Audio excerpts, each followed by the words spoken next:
Maintenant remarquable où je fais quelques observations quand même, comme d'abord peut-être le possible, pas l'effondrement, mais quand même le changement du système international. L'ordre international, comment il a été établi après la Deuxième Guerre mondiale. Et on voit ça notamment dans le comportement occidental. C'est pas une première, mais quand même c'est maintenant très remarquable vis-à-vis le génocide à Gaza.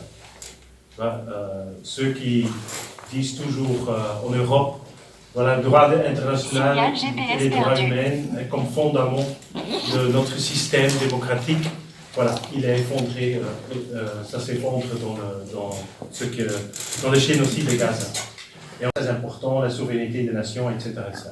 Donc on voit les deux poids de mesure dans les deux conflits. Donc c'est pour moi un défi, c'est comment, qu'est-ce qui va arriver avec ce système de droit international.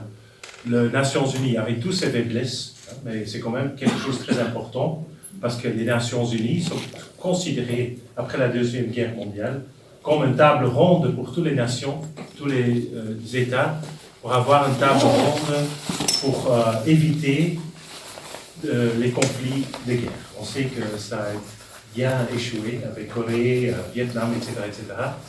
Mais voilà, mais c'est quand même un système, comme je dis, avec toutes ses faiblesses, où il y a quand même des possibilités, par exemple pour des accords de désarmement, etc.